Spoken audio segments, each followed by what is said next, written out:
Network. I'm Michael Carell. I'm Marta Carell. And boy, do we have some doozies for you today. This first one, we're just going to have to play the clip and react to the clip and then talk about the clip because I can't believe this clip.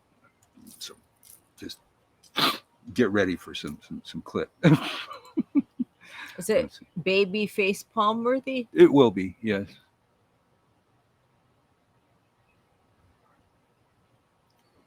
And of course, it's slow as fuck.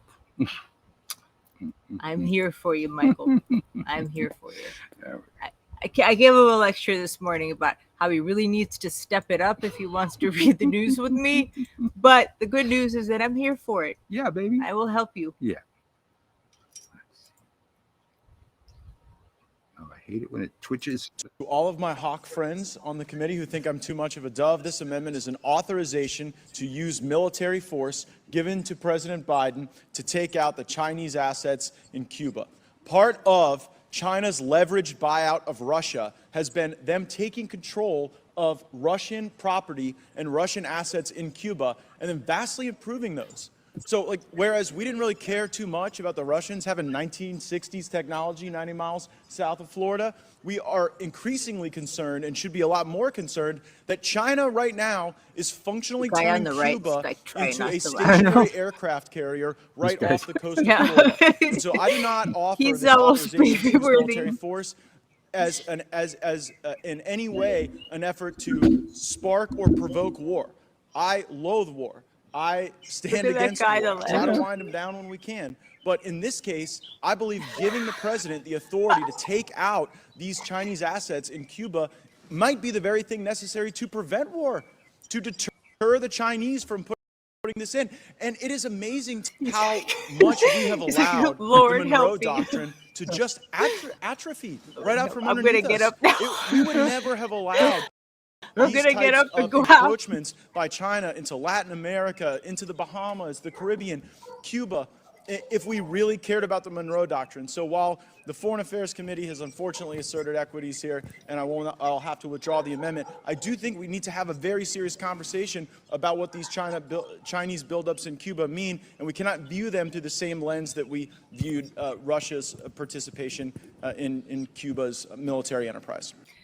And I barely even listened to that. Or you go into another clip? Yeah, no, we're going back. Okay. Wait, hold on, I want to make sure that this doesn't automatically play.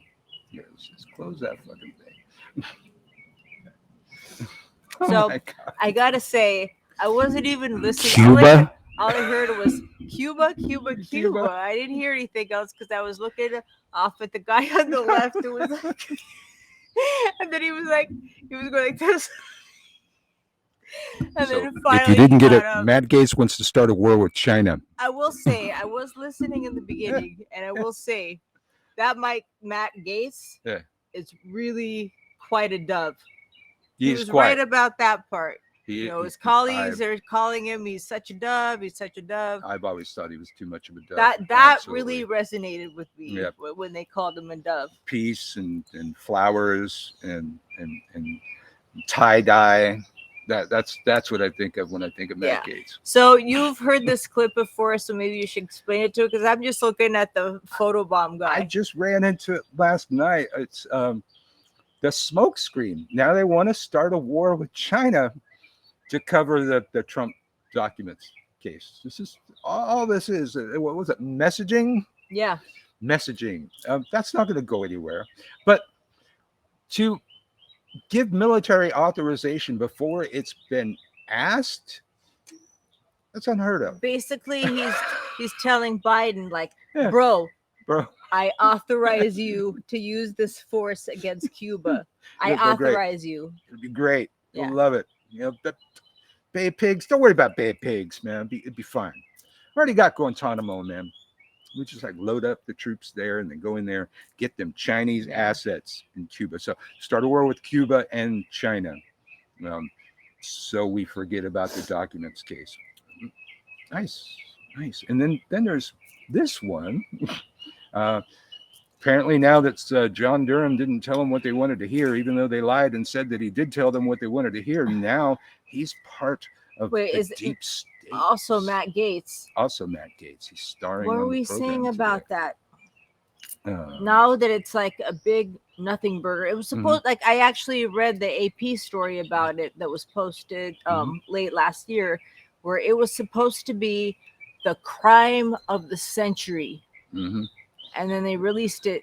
And he was their dude. And it was nothing. And so now Matt Gaetz is pissed at him too, because it didn't turn anything up.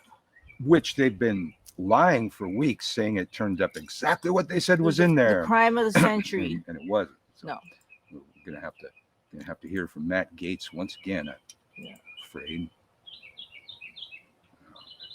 Millions of dollars and losing 2 cases and having a plea deal where the guy who changed evidence before a secret court is already back practicing law. John Durham has been a failure.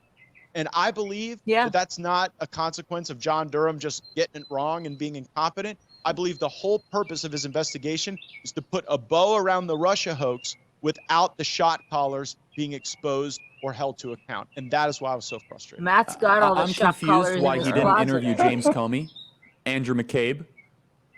We do know that he tried to indict Kevin Klein.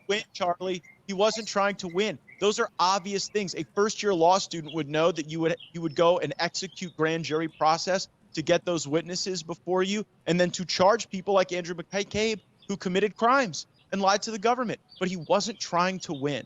They were just trying to put on enough of a show to keep everybody pacified. Take my shot. And so do you think there's somebody behind him that was pressuring him or calling the shots? I don't believe that Bill Barr actually wanted the Durham investigation to result in consequential indictments. So in a lot of ways, I think Bill Barr is controlled opposition. John Durham was, a vestige of that. Like, explain to me this, Charlie. If you really wanted to get to the bottom of this, why would you not investigate why the Mueller team in synchronization all did a hard reset on their Apple phones to wipe all their communications? Yep. Like, what? Who gave that order? After 5 years and millions of dollars, is it unreasonable that we should know who gave that order? But we don't, and it's because they're protecting the most corrupt features of this operation. God, Durham. now Durham. Durham's in on Man, Durham. He was like our last hope. Last hope, man. Crime of the century. Him too. So there's always a way. It's like if you don't tell them what they want to hear, then you're in on it. Then you're incompetent and you're being controlled by the left. Deep state. Because we are the liberal elite. Like Marta said, it's because we're smart. Trump loves the uneducated. Yeah. And speaking of which,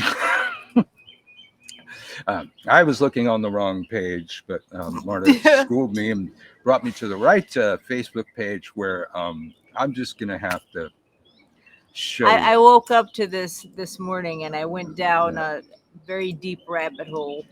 On a page that's, usually, pretty innocuous. Funny. Funny pics, or it never happened. Yeah, he's looking fabulous. Here, let's see. Look at him.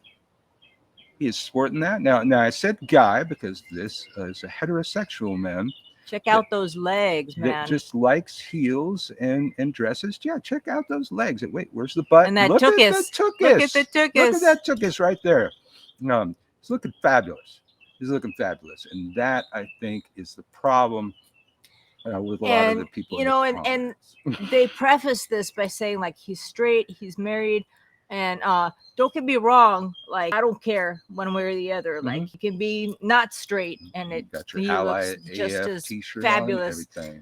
But look at them legs. Yeah. And it doesn't matter. You can keep talking to him and telling him. It totally devolved into this argument about like unfucking real mental illness is real, people. He is not straight if he dresses like this. Dressing like this is an abomination to Christ. This is a thing that always pisses me off about church people. It doesn't say anything like that in the Bible. And yet you make shit up all day long that's not in the Bible. We're supposed to be sober and pious and not dress in dresses, when I think the normal garb of the time looked rather like a dress. I think it was pretty much, a unisex kind of robish thing that people tended to wear back then. Let's see. We got a few more comments. on Pete's post. Let's see. Ridiculous. Most cross-dressers have always been straight. We already read that one. He has much better legs than I do. Kind of jealous. The first pick, him wearing the red heels. His calves are gorgeous. Okay, so there's hope. No, there's plenty of people that are Gross, normal. Breaking Bad. It does look kind of like Walt. Okay. You picture Walt. Somebody should Photoshop Walt into there. That'd be funny as hell. Yeah. Buddy, he ain't straight. That's not straight. So then it devolves argument. Is he straight? Is he not straight? It's like, who cares? And the other thing I'm thinking is, the first one of the top comments on there was, keep him away from children, and all this stuff. It's like, you know what? My child doesn't give a shit. You know why? Because I don't give a shit. He doesn't care. One way or the other, he doesn't care. I come from a spirituality where being heterosexual and male is rather rare. And I don't really like most heterosexual men anyway. So me neither. Almost all of my male friends are LGBTQIA plus, at least. Me too. And hers as well. So as such, our son, those are the people that our son has grown up around. We have pictures of him at his first, second, and third Pride, and he hasn't been groomed, and we wouldn't care. Just to be clear, we don't care one way or the other, but he seems to be heterosexual. He's getting to that adolescent age, not indoctrinated. Where we've got now we're debating again about having the 10 Commandments in schools and stuff, having the Bible in the schools and stuff. Somebody managed to get in a couple places now the Bible banned from schools because of all the violence and rape. It was a district in Utah. Yeah, Utah was the first one. Then there was someplace else that did it, and I think that's brilliant. And people should do that all over the place. It's some of the most horrific stuff that ever happened after all of the Hollywood and all of the horror movies that have ever been made is Old Testament. It's the most gore. It's the most horrific stuff ever conceived of. And that's okay to have in schools. That's indoctrinating. That's indoctrinating. We've never pushed our religious or spiritual beliefs on our kid.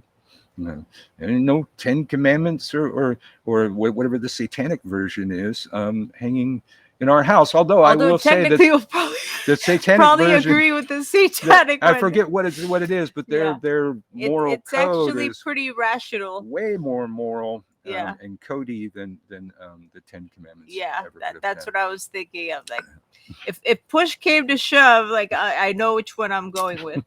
All right. Is that all we have for this episode? Yeah. All right, we're going to go look for more crap to rant about. Thanks for joining us at the WTH News Network. Please like, subscribe, bell. See you next time.